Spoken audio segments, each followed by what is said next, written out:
వి gold trusted gold buyers మీరు తాకట్టు పెట్టిన బంగారాన్ని విడిపించి ఈ రోజు ఉన్న మార్కెట్ ధరకు కొనబడును. నమస్కారం, వెల్కమ్ టు ఐ డ్రీమ్ ధర్మ మార్గం విత్ విజిత కార్యక్రమానికి స్వాగతం.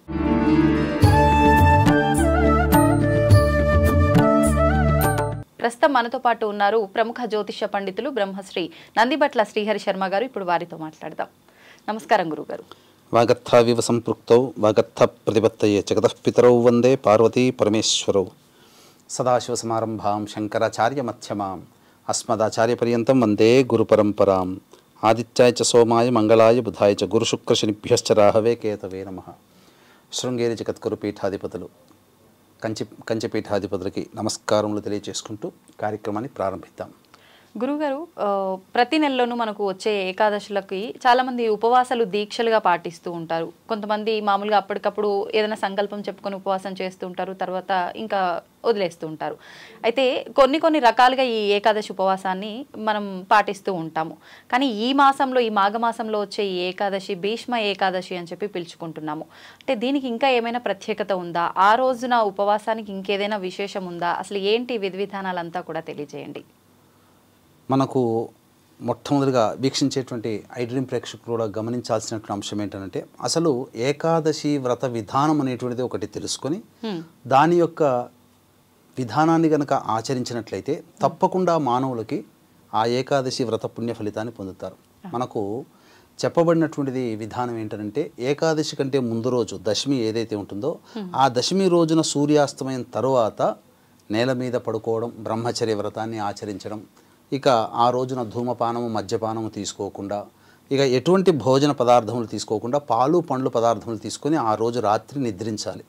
తదనంతరం సూర్యోదయం కంటే ముందే లేచి కాలకృత్యాదులు తీర్చుకొని ఈ ఏకాదశి వ్రతాన్ని, అనగా ఆ రోజున ఎటువంటి భోజన పదార్థాలు తీసుకోకుండా పాలు పండ్లు ఇతర పదార్థాలు తీసుకొని శరీరాన్ని నిలుపుకుంటూ ఈ యొక్క వ్రత విధానాన్ని ఆచరించి మరుసటి రోజు అయినటువంటి ద్వాదశి రోజున ఈ యొక్క వ్రత విధానాన్ని మళ్ళీ ఏకాదశి రోజున ఏ విధంగానైతే విష్ణు పూజ చేసుకుంటామో ఆ విధంగా విష్ణు పూజ చేసి ఇంట్లో చేసినటువంటి భోజన పదార్థాలు ఏవైతే ఉంటాయో అవన్నీ కూడాను విష్ణు భగవానుడికి నైవేద్యం సమర్పించి, తర్వాత అభ్యాగతులకి కానీ అతిథులకి కానీ ఎవరైనా ఇంటికి వచ్చినప్పుడు వారికి కడుపు నిండా భోజనం పెట్టి తదనంతరం దంపతులు భోజనం చేయాలి.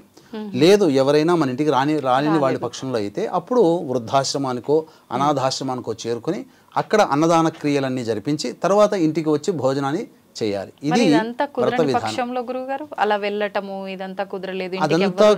పక్షంలో ఉన్నప్పుడు ఏంటనంటే ఖచ్చితంగా జీవ సమారాధన అనేటువంటిది చేయాలి. కాబట్టి పక్షులకైనా కానీ ఏ ప్రాణులకైనా కానీ తినే పదార్థాలు, ఇప్పుడు చేపలు ఉన్నాయనుకోండి, చేపలు తినే పదార్థాలు బొరుగులు లాంటివి అవి పెట్టవచ్చు.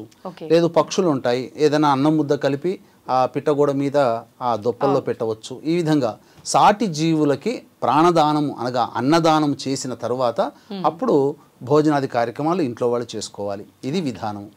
అయితే మీరు అన్నట్టుగా ఈ మాఘమాసంలో వచ్చేటువంటి ఏకాదశికి ఒక చాలా ప్రత్యేకత ఉంది. మీరు గమనించుకున్నట్లయితే 12 నెలలు, నెలకి 2 ఏకాదశులు, మొత్తం కలుపుకొని 24. ఏ ఏకాదశికైనా కానీ ఒక ప్రాముఖ్యత ఉంటుంది. ఆ ప్రాముఖ్యత పేరుని పక్కన పెట్టుకొని ఏకాదశి అని పిలుచుకుంటారు. ఇప్పుడు పుత్రదా ఏకాదశి అని అంటారు, అంటే సంతానాన్ని సంప్రాప్తించేది ఉంది. మోక్షదా ఏకాదశి అంటే మోక్షాన్ని ప్రసాదించేది. కామికా ఏకాదశి అంటే కామ్యాన్ని నెరవేర్చేది. జయ ఏకాదశి అని అంటారు, అంటే జయాన్ని కలిగించేటువంటిది. ఇలా వైకుంఠ ఏకాదశి, తొలి ఏకాదశి, ముక్కోటి ఏకాదశి, అలా 24 ఏకాదశులు అనేటువంటివి ఉన్నాయి. ఇందులో ఈ మాఘమాసంలో వచ్చేటువంటి శుక్లపక్షంలో భీష్మ ఏకాదశి. మీకున్నటువంటి 24 ఏకాదశుల్లో ఎక్కడా కూడా మనిషి పేరుతో ఉన్నటువంటి ఏకాదశి లేదు. కేవలం మాఘమాసంలో వచ్చే భీష్మ ఏకాదశికి మాత్రమే భీష్ముడి నామం అనేటువంటిది ముందరుండి తర్వాత ఏకాదశిగా పిలుస్తారు. ఎందుకంటే భీష్ముడు సకల జ్ఞాని, ధర్మస్వరూపుడు, అలాగే గొప్ప యోగి, ధర్మాన్ని ఎలా పాటించాలో ఆచరించి చూపించినటువంటి వాడు. పైగా ఇప్పుడు మనము గమనించుకున్నట్లయితే ఈ భీష్ముడి ఏకాదశికి సంబంధించి చాలా ప్రత్యేకత ఉంది. మరి చాలామందికి వీక్షించేటువంటి ప్రేక్షకులకి ఇప్పుడు ఒక విషయం కనుక మనం చెప్పుకున్నట్లయితేనమ్మా, అసలు ఇంత గొప్పదా భీష్మ ఏకాదశి అని చెప్పి మీకు తెలుస్తుంది. ఇప్పుడు మనం అందరం కూడా పొద్దున్నే లేవగానే ఏ యూట్యూబ్ ఛానల్లోనో ఏ శాటిలైట్ ఛానల్లోనో లేకపోతే ఇంట్లో స్నానం చేయగానే పుస్తకం పట్టుకొని విష్ణు సహస్రనామాలు అనేటువంటివి మనం చేస్తున్నామా? అవి ఎవరి ద్వారా వచ్చాయి? ప్రతి ఇంట్లో చేస్తున్నారు కదా. ఈ రోజుకి కూడా ఆ భీష్ముడు మనకు ప్రసాదించిన భిక్ష. భీష్ముడు చెబితేనే విష్ణు సహస్రనామాలు తెలిసాయి. అంతవరకు ఎవరికి తెలుసు? ఎవరికీ తెలియదు. విష్ణు యొక్క గొప్పతనాన్ని, ఏకాదశి మహత్యాన్ని, అంటే ఇవన్నీ ఎలా తెలిసాయంటే ఈ మహాభారత యుద్ధం అంతా అయిపోయిన తర్వాత ధర్మరాజుకు అనేక సందేహాలు వస్తే అన్నిటినీ కృష్ణుడి దగ్గరకు వచ్చి సలహాలు అడిగేవాడు. అడుగుతుంటే ఆ కృష్ణుడు నేను కాదయ్యా నీకు చెప్పాల్సినటువంటిది, మీ తాతగారు అయినటువంటి భీష్మ పితామహులు ఉన్నారు కాబట్టి ఆయన దగ్గరికి వెళదామని చెప్పి ఆయన దగ్గరికి తీసుకువెళ్ళి యుద్ధం అయిపోయిన తర్వాత మహాభారత యుద్ధం కార్తీక మాసం అమావాస్య రోజునైతే మార్గశిరం, పుష్యం, మాఘమాసం ఏకాదశి అంటే 71 రోజుల పాటు ఆయన బ్రతికున్నారు యుద్ధం అయిపోయిన తర్వాత. ఆ రోజు వరకు ఆయన ధర్మరాజుకు ఉండే సందేహాలన్నీ కూడా నివృత్తి చేసుకున్నాడు. కాబట్టి అందులో భాగంగా ఆయన ఈశ్వరునికి సంబంధించిన విషయాలు చెప్పాడు. గొప్పగా విష్ణు భక్తుడు, కృష్ణ భక్తుడు. కాబట్టి విష్ణువుకు సంబంధించినటువంటి సహస్రనామం మనమందరం కూడా ఈ భూమి మీద పుట్టిన వాళ్ళమందరం కూడా ఆయన రుణం తీర్చుకోవాలమ్మా. ఆయన రుణమే మనమంతా. ఎందుకనంటే మనము మీరొక్కటి గమనించుకోండి, ధర్మరాజుని ధర్మరాజు అన్నాడు, అర్జునుని అర్జునుని అన్నారు, కృష్ణుని కృష్ణ భగవానుడు అన్నారు. కానీ భీష్ముని మాత్రం భీష్మ పితామహుడు అని అన్నారు. పితామహుడు అంటే ఎవరు? తండ్రి, తండ్రికి తండ్రి, తాత. భీష్మ పితామహుడు అంటే మనకందరికీ తాత. ఎవరైనా మనం అందరం మనవళ్ళమే. కాబట్టి ఆయన రుణం ఆ రోజున భీష్ముడు ఇచ్ఛామరణాన్ని పొందాడు. ఇచ్ఛామరణాన్ని పొందిన తర్వాత తను ఎప్పుడైతే చనిపోవాలని నిర్ణయించుకున్నాడో అప్పుడే ఆ రోజున చనిపోయే వరాన్ని తండ్రి ద్వారా పొందాడు. గురుగారు, ఇప్పుడు భీష్ముడికి ఇచ్ఛా మరణం అని చెప్పారు కదా, ఎందుకని ఆయన ప్రత్యేకించి ఆ రోజునే చనిపోవాలని చెప్పి కోరికని కోరుకోవాల్సి వచ్చింది? ఆ వరం ఇచ్చింది ఎవరు? ఇప్పుడు మనకు భీష్ముడికి ఇచ్ఛామరణం పొందిందని అందరికీ తెలుసు. కానీ ఆ విధానం అనేటువంటిదే చాలా మందికి గ్రంథాలలో లోపభూయిష్టంగా ఉంది. అసలు వ్యాస భారత ప్రకారం చాలామంది ఇప్పుడు మీరేమనుకుంటారు, మీరైనా కాదు వీక్షించేటువంటి మన ప్రేక్షకులైనా కానీ ఏమనుకుంటారంటే తండ్రి శంతన మహారాజు దాశరథ కుమార్తె అయినటువంటి సత్యవతిని వివాహం చేసుకోవాలంటే ఆ తండ్రి ఒక కండిషన్ పెడతాడు. ఏమని? నా బిడ్డకి సంబంధించిన పిల్లలు మాత్రమే రాజ్యాధికారం పొందాలి. అంటే భీష్ముడు ఉన్నాడు కాబట్టి నేను ఇవ్వను అంటాడు. అప్పుడు భీష్ముడు వచ్చి నేను పెళ్లి చేసుకోనని చెప్పి భీషణమైన ప్రతిజ్ఞ చేస్తాడు కాబట్టి భీష్ముడు అయ్యాడు. అంతకుముందు అతని పేరు దేవవ్రతుడు. కాబట్టి అటువంటి యోగాన్ని ఆయన అనుసరించుకుంటూ వచ్చాడు. ఏం వివాహం చేసుకోకుండా, మళ్ళీ ఎవరిని కూడాను ఏ స్త్రీ పట్ల కూడాను కామ కోరికతో లేకుండా చక్కటి గుణవంతుడైనటువంటి బ్రహ్మచారిగా ఉన్నాడు. అంటే భీష్మ ప్రతిజ్ఞ అంటే ఇంకా ఒక మాట ఇచ్చాము అంటే మాటపై నిలబడటం. కానీ చాలా మంది ఏమనుకుంటున్నారంటే టీవీ సీరియల్స్ లో కానీ సినిమాల్లో కానీ భీష్ముడు ఇలా ప్రతిజ్ఞ చేశాడు కాబట్టి తండ్రి ఇచ్చి వరం ఇచ్చాడు అని అనుకుంటుంటారు. భీష్ముడు ప్రతిజ్ఞ చేసినప్పుడు తండ్రి వరం ఇయ్యలే. తండ్రి భీష్ముడైనా తండ్రి అయినా మీరైనా నేనైనా మానవులుగా పుట్టాం. మానవులుగా పుట్టిన వాళ్ళకి వరాలు ఇచ్చే అధికారం లేదు, అది లేదు. కానీ ఎప్పుడు జరిగిందనంటే తండ్రి మరణించిన తర్వాత అతను చక్కగా శ్రాద్ధ క్రియలు అనేటువంటి చక్కగా పెడుతున్నాడు.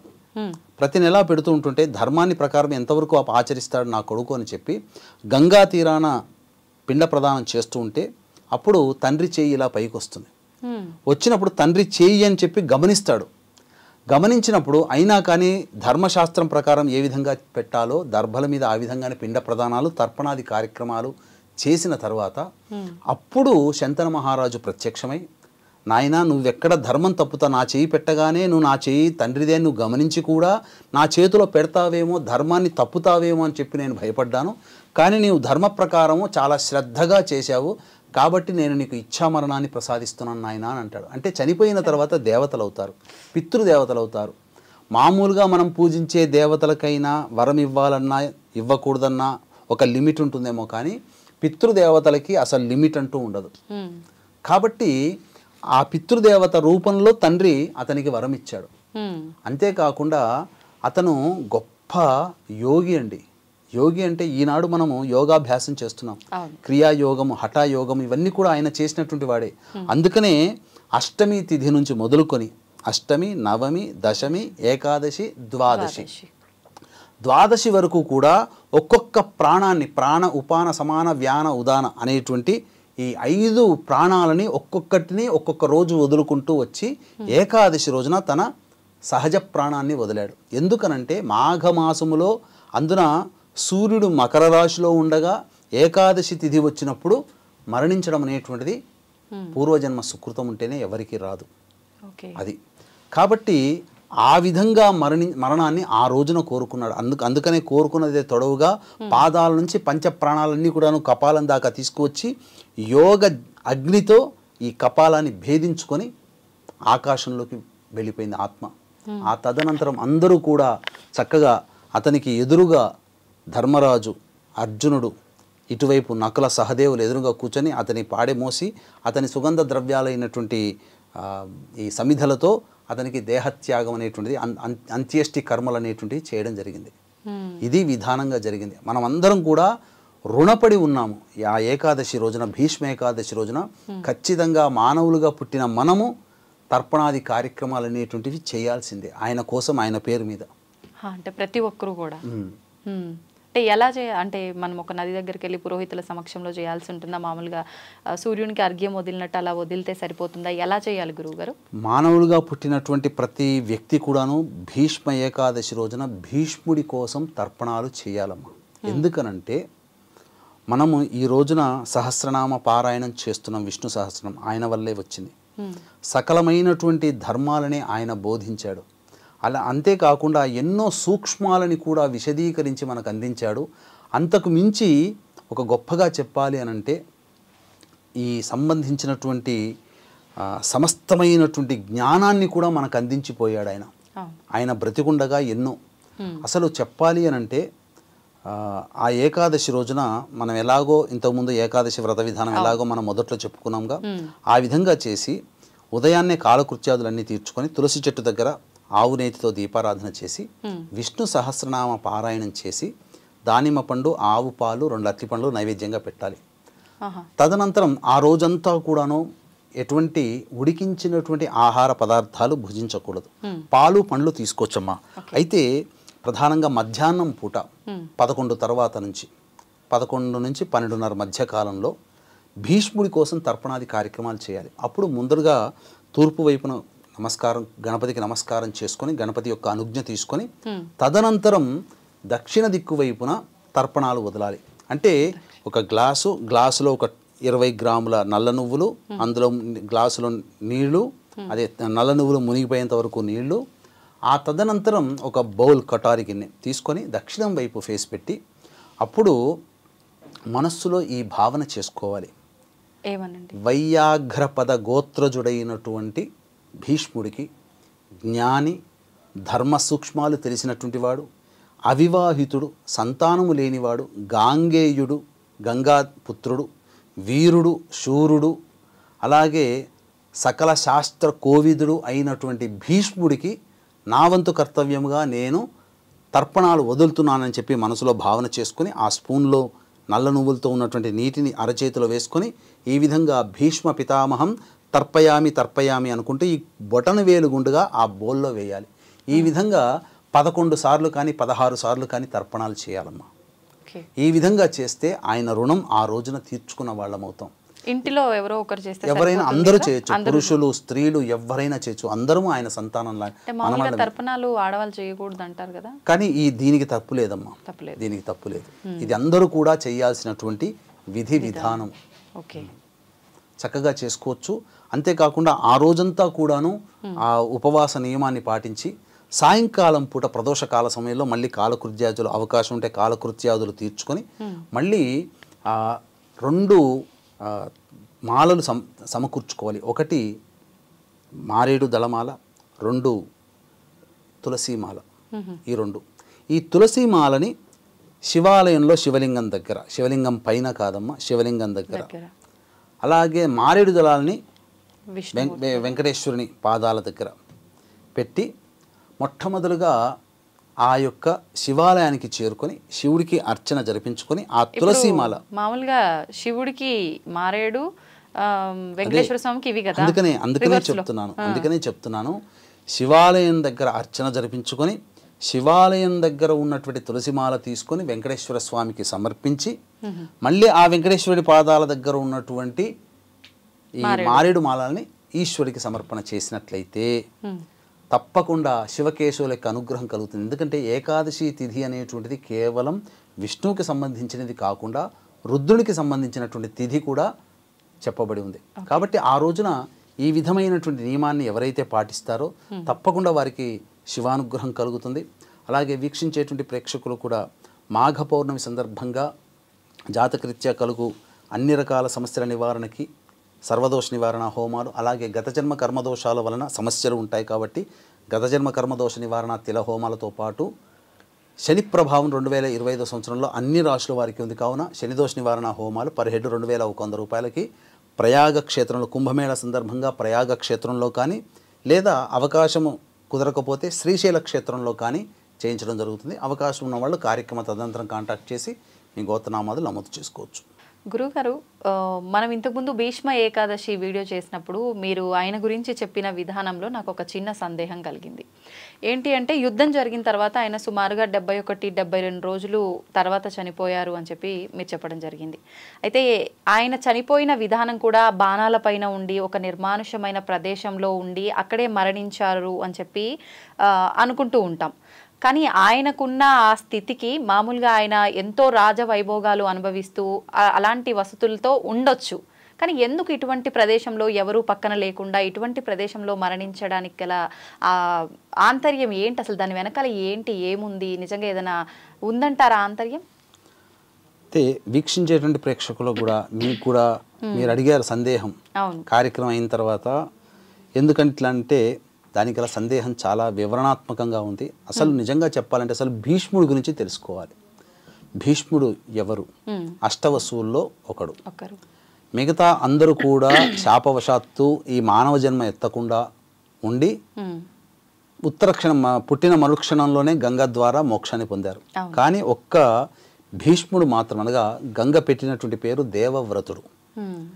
కాబట్టి అటువంటి భీష్ముడు ఈ యొక్క భారతావనిలో జన్మించడం, ద్వాపర యుగాంతం వరకు, అనగా యుగాంతం వరకు కాకపోయినా ద్వాపర యుగాంతం సుమారుగా ఉండడం, చాలా సంపూర్ణమైనటువంటి ఆయుష్ని పొంది ఉండి ఇచ్ఛామరణాన్ని పొంది ఉండి మరణించడం జరిగింది. అయితే మీరు అన్నట్టుగా ఆయన చనిపోయిన తర్వాత, అంటే ఆయనకి ఎప్పుడు భీష్ముడు దాదాపు 10 రోజుల దాకా యుద్ధం చేశాడు, 10-12 రోజులు. యుద్ధం అయిన తర్వాత మరి ఆయన రాజగృహంలో విశ్రాంతి తీసుకోవచ్చు. హంసతూలికా తల్పం, ఈనాడు మనం హైటెక్స్ పరుపులు అని అంటాం కదా, అట్లాంటి పరుపులలో మంచిగా హాయిగా పడుకోవచ్చు, రోజు సేద తిరగవచ్చు. ఆయనకి ఇచ్ఛామరణం ఉంది కాబట్టి మాఘశుద్ధ ఏకాదశి రోజున చక్కగా సర్వాలంకార భూషితుడై ఏదైనా నదీ తీరంలో ప్రాణం వదలవచ్చు. కానీ ఎందుకు యుద్ధం అయిపోయిన తర్వాత కార్తీక మాసము అమావాస్య రోజున యుద్ధం ముగిసిపోయింది. కార్తీక మాసం అయిన తర్వాత మార్గశిర మాసం 30 రోజులు, పుష్యమాసం 30 రోజులు, మాఘమాసం 11వ రోజు, అంటే మొత్తం కలిపి 71 రోజులు. 71వ యుద్ధం అయిపోయిన 71వ రోజు వరకు, అంతకుముందు 8 రోజులు, అనగా మొత్తం దాదాపుగా ఇన్ని రోజులు ఎందుకు అతను నిర్మానుష్యమైన ప్రదేశంలో ఉన్నారు, ఎందుకు ఉండాల్సి వచ్చిందంటే, ఎప్పుడైనా గుర్తుపెట్టుకున్నామా, మనకు మహానుభావుల యొక్క చరిత్ర గనక తెలుసుకుంటే వాళ్ళు కర్మని అనుభవించారు, ఈయనను కర్మ అనుభవించాడు. ఆ కర్మ రాసిపెట్టి ఉండడం కాదు, కొన్ని తప్పుల వల్ల ఆయన చేసినటువంటి తప్పులు, అంటే ఆయనకు ఆయనే శిక్ష వేసుకున్నట్టే లెక్క. ఇప్పుడు మనకు రామకృష్ణ పరమహంస వారు తెలుసు అందరికీ, అలాగే అరుణాచలం రమణ మహర్షి వారు తెలుసు. వారిద్దరు కూడాను క్యాన్సర్ బాధిన పడి పోయారు. వాళ్ళు తలుచుకుంటే మంచి వైద్యం తీసుకొని దైవతానుగ్రహాన్ని పొంది ఆ క్యాన్సర్ని రూపుమాపి చక్కగా శరీరంతో ఇంకా కొన్నాళ్ళు జీవించి మరణించవచ్చు. కానీ కర్మ అనుభవించకుండా దాన్ని దేవతానుగ్రహంలో తొలగించుకుంటే ఆ కొద్ది కర్మను అనుభవించడానికి మళ్ళీ మనిషిగా పుట్టాల్సి వస్తుంది. భీష్ముల వారి చరిత్ర కూడా అలాంటిదే. ఆయన బ్రతికుండగా 2 తప్పులు చేశాడమ్మా. ఏంటండి అవి? ఏంటి అనంటే, తన తమ్ముళ్ళైనటువంటి విచిత్ర వీర్యుడు, చిత్రాంగదుడు. చిత్రాంగదుడు చిన్నతనంలో చనిపోతాడు, విచిత్ర వీరుడు చనిపోతాడు. ఆ విచిత్ర వీరుడికి సంబంధించి వివాహం చెయ్యాలి అనుకున్నప్పుడు కాశీరాజు తన 3 కుమార్తెలకి స్వయంవరం ప్రకటిస్తారు. అంబ, అంబిక, అంబాలిక.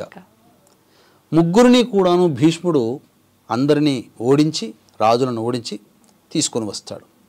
తీసుకొని వచ్చిన తర్వాత తమ్ముళ్ళకి వివాహం చేయమంటాడు, చేయిస్తాడు. అప్పుడు అంబ ఒకటి చెప్తుంది, ఏంటనంటే ఆల్రెడీ నేను ఒక అతన్ని ఇష్టపడ్డానండి, మీరు చెప్పలేకపోయాను అని అంటే, అయ్యో ఎందుకమ్మా నాకు చెప్పలేకపోయావు, నీవు నాకు చెల్లెలతో సమానము అని చెప్పి ఆమెని కాశీరాజుకి ఇంటికి దిగబెడతాడు. ఆమె సంతోషంగా ఎవరు ప్రేమించారో ఆయన దగ్గరికి వెళితే, ఆల్రెడీ నేను నిన్ను ప్రేమించాను, కానీ నువ్వు ధైర్యం చేయలేకపోవడం కారణం చేత నిన్ను స్వయంవరంలో గెలుచుకున్నారనంటే ధర్మం ప్రకారము నువ్వు అతనికి చెందిన దానివే, కాబట్టి నువ్వు వెళ్ళిపో, నేను నిన్ను స్వీకరించను అని చెప్పి ప్రియుడు వదిలేస్తాడు. అలాగా ఆమె జీవితం అయిపోతుంది. ఇటు ఆయన మళ్ళీ సరే మీ తమ్ముడు చేసుకోలేడు కదా, నువ్వైనా నన్ను వివాహం చేసుకోనంటే, నేను ప్రతిజ్ఞ చేశాను, నేను ఎలా చేసుకుంటాను చేసుకోను అంటాడు. అప్పుడు చాలా బాధపడిపోయి యోగము అనగా తపస్సు చేసి యోగాగ్ని చేత ఆ భీష్ముడు వల్లనే నా జీవితం నాశనమైందని చెప్పి పగబట్టి యోగాగ్ని చేత భస్మం అయిపోతుంది. అంబ చనిపోయి ఎక్కడ జన్మిస్తుంది? ద్రౌపది, ద్రుపదుడు వీళ్ళందరూ ఉన్నారు కదా, వాళ్ళ ఇంట్లో జన్మిస్తుంది. పుట్టడం పురుషుడిగా పుట్టిన మనకు భీష్ముని సంహరించాలి అనేటువంటి ఉద్దేశంతోనే కదా ఈమె పుట్టింది, కారణం పగతో. అందుకని స్త్రీ లక్షణాలు అప్పట్లోనే ట్రాన్స్జెండర్ ఆపరేషన్ జరిగింది ఆమెకి. ఈ రోజున పురాణాల్లో సైన్స్ అంటే అవే. కానీ అప్పట్లో అలాంటి శస్త్రచికిత్సలకు సంబంధించిన విధానాలు ఉన్నాయా? ఎందుకు లేవమ్మా, కుండలో పుట్టలేదమ్మా 100 మంది కౌరవులు. కృపాచార్యుడు టెస్ట్ ట్యూబ్ బేబీలు, ద్రోణాచార్యుడు భార్య కృపాచార్యుడు, వీళ్ళిద్దరు అన్నా చెల్లెళ్ళు, టెస్ట్ ట్యూబ్ బేబీలు వాళ్ళిద్దరు. కాబట్టి పురాణాల్లో సైన్స్ గురించి మాట్లాడుకోవాలంటే దానికి చాలా ఎన్నో ఎపిసోడ్స్ కావాల్సి వస్తుంది.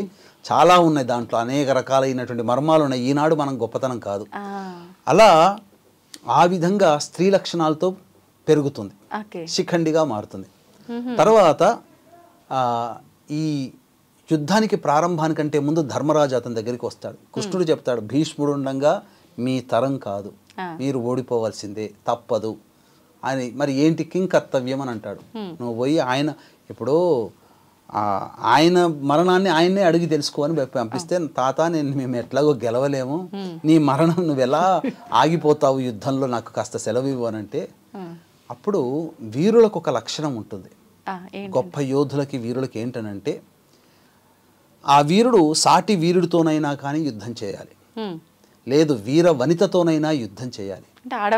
ఆడవారితోనైనా యుద్ధం చేయాలి. ఆడవారు కూడా యుద్ధం చేసిన వాళ్ళు ఉన్నారు, కానీ ఝాన్సీ లక్ష్మీబాయి చేయలేదా? కాబట్టి అటు ఇటు కాకుండా లక్షణాలు కలిగిన వాళ్ళతో యుద్ధం చేయరు. బాలులతో, బాలికలతో, అటు ఇటు కాని మగ ఆడ కాని వారితో యుద్ధం చేయరు అని చెప్తాడు. అప్పుడు మరి ఆ రోజుల్లో అటు ఇటు కాకుండా అంటే పురుషుడిగా పుట్టి స్త్రీగా లక్షణాలు కలిగినటువంటి వాడు శిఖండి. అందుకనే శిఖండిని అడ్డు పెట్టుకొని చేస్తాడు. ఆ విధంగా నేల కొరిగిస్తాడు. ఆ రోజు నుంచి దారభ్యత ఆయన ఆ అంపశయ్య మీదనే, బాణాల మీదనే పడుకుంటాడు. మొత్తం ఒళ్ళంతా బాణాలు ఉండగా నిస్సహాయుడైపోయి ఆ విధంగా అక్కడ ఉండాల్సి వస్తుంది. ఆ విధంగా యుద్ధము విరమించిన తర్వాత, అంటే ఆయన విరమించిన తర్వాత నిర్మానుష ప్రదేశం అక్కడ యుద్ధానికి దగ్గరలోనే అంపశయ్య మీద ఉండడం, ఆ విధంగా బాణాలు గుచ్చుకొని ఉండగానే బాణాలు కూడా తీయకుండా ఆ విధంగా ఉండాల్సినటువంటి పరిస్థితి వచ్చింది. ఇది మొదటి తప్పమ్మ. మరి రెండో తప్పు ఏంటి గురుగారు? రెండవ తప్పు ఏంటంటే, ఎందుకు ఆ విధంగా ఉండాల్సి వచ్చింది అంటే, నిజంగా ఆయన జ్ఞానాన్ని పొందిన జ్ఞానవంతుడు, ధర్మాత్ముడు. ఎందుకంటే ఆయన చేసిన తప్పుని, ఎవరైనా ఒక తప్పు చేశామంటే శిక్ష వెంబడే విధించుకోవాలి, ఎవరైనా ఎవరికి వారైనా కానీ. ఇప్పుడు ఒక చిన్న ఉదాహరణ తెలియచేస్తానమ్మా. ఎందుకు అంటే, మనకు కంచి పరమాచార్యుల వారు ఉన్నారు కదా, ఆయన సన్యాసి.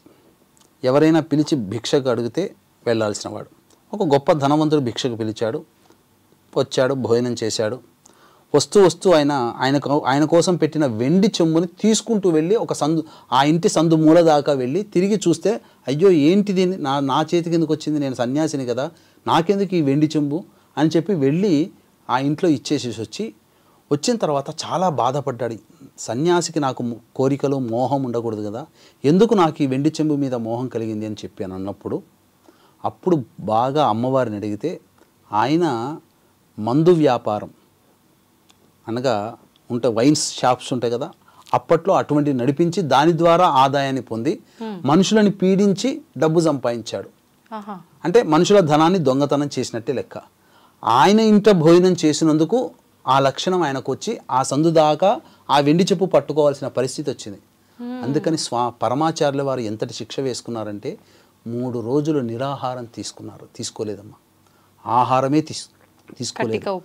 కటిక ఉపవాసంతో పాటుగా మంచినీళ్లు తాగి ప్రతి పూటకి కూడా గోమయాన్ని నాలికకి రాసుకొని ఆ యొక్క గోమూత్రంతో నోటిని శుభ్రపరుచుకొని 3 రోజులు ఉన్నారు ఆయన.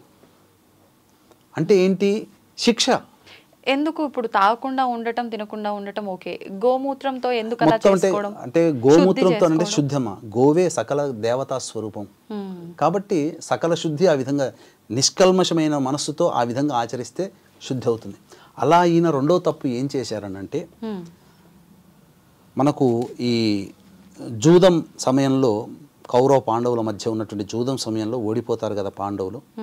ద్రౌపదిని తీసుకుని వస్తారు. ఏకవస్త్రాన్ని తెలిసి ఋతుక్రమం అయిపోయిన మరుసటి రోజుని తెలిసి నేను ఇంట్లో రాకూడదని తెలిసినని చెప్పినా కానీ దుశ్శాసనుడు బలవంతంగా తీసుకొని రావడం, అలా వివస్త్రను చేస్తూ ఉంటుంటే తట్టుకొని అడగలేక అందరినీ సభికుల్లో ఉన్నటువంటి అందరినీ అడుగుతుంటుంటే అందరూ తలకాయ ఉంచారు. ఆఖరికి భీష్ముని కూడా, తాత నీవు ఎందుకు చెప్పలేకపోతున్నావు, నీవు రక్షించేవాడివి కదా, నీకు ఇది ధర్మమా, ధర్మాన్ని చెప్పు ఆయన అంటే కూడా తలకాయ ఉంచుకుంటుంటాడు.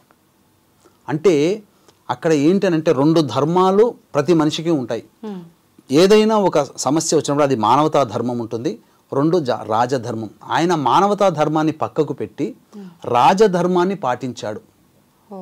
రాజధర్మాన్ని పాటించాడు అంటే దుర్యోధనుని కొలువులో ఆయన పనిచేస్తున్నందుకు, ఆయన ఆ స్థానంలో ఉన్నందుకు, ఆ కొలువులో ఉన్నందుకు ఆయన దుర్యోధనికి అనుకూలంగా ఉండాలి కాబట్టి ఆ విధంగా చేశాడు. కానీ అన్నిటికంటే మానవతా ధర్మం గొప్పది. అందుకనే కృష్ణుడు అంటాడు ఆ సమయంలో, అయితే ఇవన్నీ కూడా ధర్మరాజు అన్నీ అడుగుతుంటుంటాడు కదా భీష్ముడిని, అన్ని ధర్మ సందేహాలు చెబుతూ ఉంటుంటాడు కదా. ద్రౌపది పక్కన ఉండి కొంతసేపు అయిన తర్వాత గట్టిగా పక్కన నవ్వేస్తుంది. ఎందుకు నవ్వావమ్మా అని చెప్పేసి కృష్ణుడు కానీ అలాగే భీష్ముడు కూడా అడుగుతారు. తాత నువ్వు ఇన్ని గొప్పవైనటువంటి ధర్మ సూక్ష్మాలు చెబుతున్నావు కదా, మరి నీ ధర్మం ఎక్కడికి పోయింది? ఆ రోజు నేను వివస్త్రగా అవుతుంటుంటే ఎక్కడికి పోయావు? నా అన్న కృష్ణుడు ఉండబట్టి నన్ను రక్షించగలిగాడు, నువ్వు రక్షించే స్థానంలో ఉండి కూడా నువ్వు నన్ను రక్షించలేదయ్యే కదా, మరి ఇన్ని ధర్మాలు ఎలా చెప్తున్నావయ్యా, అది నీకు ధర్మం అనిపించలేదా అని అంటే, అందుకే కదమ్మా నేను చేసిన తప్పుని నేను ఈ రకంగా శిక్షించుకుంటున్నాను. నిజంగా ఆయన ఎండకు ఎండి వానకు తడిచి చలికి, మాఘమాసము జనవరి అంటే ఎంత చలి ఉంటుంది నార్త్లో, మళ్ళీ చలికి గజగజ వణుకుతూ ఎండకి ఎండుతూ వానకి అక్కడ అంటే వాన పడుతుంది అటువైపు, వానకి తడుస్తూ శరీరాన్ని నాశనం చేసుకున్నాడమ్మా. మహానుభావుడు, నరకయాతన అనుభవించాడు. ఎందుకంటే ఆమెకు చేసిన ద్రోహాన్ని ఈయన ఈ విధంగా ద్రౌపదికి చేసినటువంటి ద్రోహాన్ని ఈయనకి తనంతటి తానే శిక్ష విధించుకొని ఈ జన్మలలోనే ఆ తప్పుని కడిగేసుకున్నాడు. అసలు ముళ్ళ బాణాల మీద పెట్టినప్పుడమ్మా రోజు రోజుకి ఆ శరీర బరువుకి ఆ శరీరం దిగిపోతుంది కదా, కృంగిపోతుంది కదా, బాణాల్లోకి ఇంకిపోతుంది కదా. ఎంతటి రోజు రోజుకి ఎంతటి నరకయాతన.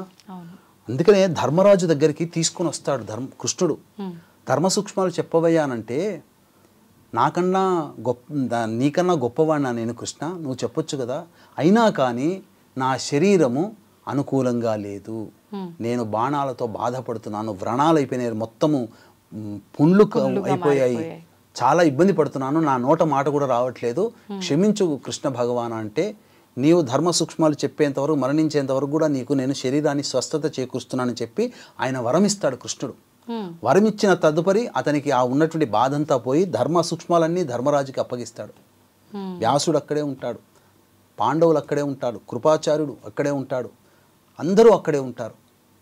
కాబట్టి ధృతరాష్ట్రుడు, గాంధారి, కుంతి వీళ్ళందరూ సమక్షంలో ధర్మ సూక్ష్మాలన్నీ తెలియచేసి ద్రౌపదిని ప్రాధేయపడతాడు. అమ్మ, ఒక స్త్రీవి, ఒక తల్లివి, నీకు చేసిన ద్రోహాన్ని నా క్షమించమ్మా, నేను నీ పట్ల ద్రోహం చేశాను అంటే కృష్ణుడు కూడా అప్పుడు వచ్చి, భీష్మ నీవు మానవతా ధర్మాన్ని పాటించలేదు, ధర్మరాజు పాండవులు అంత గొప్ప వీరులు కూడా తలకాయ ఉంచుకున్నారు, నాకొచ్చినటువంటి కోపానికి ధర్మరాజును అందరినీ కూడా నేను సంహరించేవాడిని. కానీ ద్రౌపది భీష్మమైన ప్రతిజ్ఞ చేసింది, యుద్ధంలో దుశ్శాసుని రక్తాన్ని తాను జడకి రాసుకోవాలి అని చెప్పేసేసని ఆ రుధిరాన్ని ఆమె ప్రతిజ్ఞ నెరవేరడం కోసం మిమ్మల్ని బతికించాను, లేకపోతే మిమ్మల్ని భీష్ముడితో సహా ఆ అక్కడ ఉన్నటువంటి అందరినీ కూడా సంహరించాలి. ఎందుకంటే అన్ని ధర్మాల కంటే మానవతా ధర్మం గొప్పది.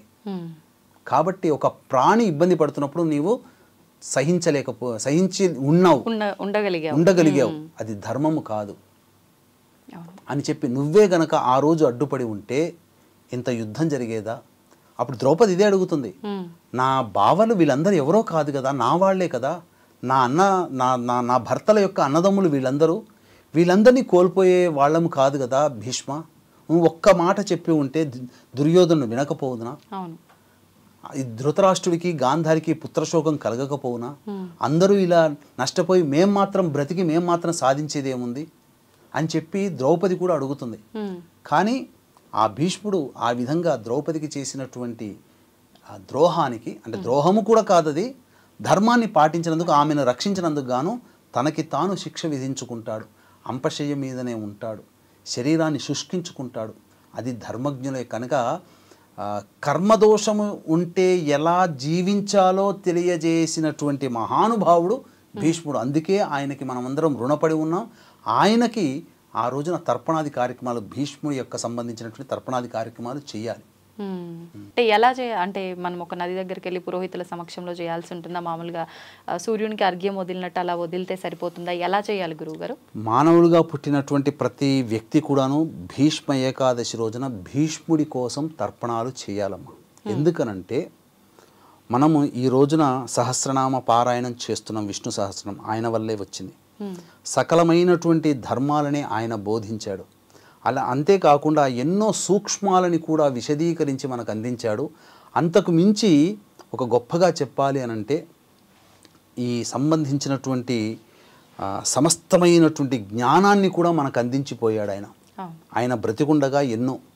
అసలు చెప్పాలి అనంటే ఆ ఏకాదశి రోజున మనం ఎలాగో ఇంతకుముందు ఏకాదశి వ్రత విధానం ఎలాగో మనం మొదట్లో చెప్పుకున్నాంగా, ఆ విధంగా చేసి ఉదయాన్నే కాలకృత్యాదులన్నీ తీర్చుకొని తులసి చెట్టు దగ్గర ఆవు నేతితో దీపారాధన చేసి విష్ణు సహస్రనామ పారాయణం చేసి దానిమ్మ పండు, ఆవు పాలు, 2 అరటి పండ్లు నైవేద్యంగా పెట్టాలి. తదనంతరం ఆ రోజంతా కూడాను ఎటువంటి ఉడికించినటువంటి ఆహార పదార్థాలు భుజించకూడదు. పాలు పండ్లు తీసుకోవచ్చమ్మా.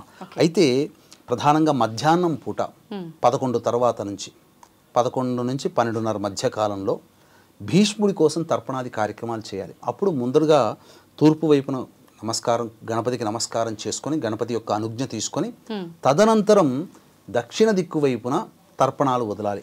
అంటే ఒక గ్లాసులో ఒక 20 గ్రాముల నల్ల నువ్వులు, అందులో గ్లాసులో నీళ్లు, అదే నల్ల నువ్వులు మునిగిపోయేంత వరకు నీళ్లు, ఆ తదనంతరం ఒక బౌల్ కటారి గిన్నె తీసుకొని దక్షిణం వైపు ఫేస్ పెట్టి అప్పుడు మనస్సులో ఈ భావన చేసుకోవాలి.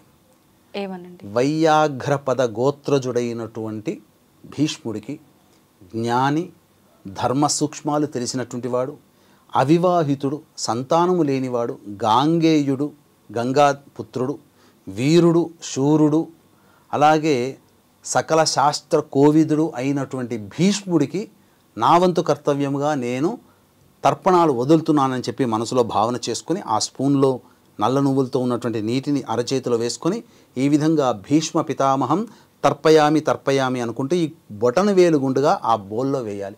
ఈ విధంగా 11 సార్లు కానీ 16 సార్లు కానీ తర్పణాలు చేయాలమ్మా. ఈ విధంగా చేస్తే ఆయన రుణం ఆ రోజున తీర్చుకున్న వాళ్ళమవుతాం.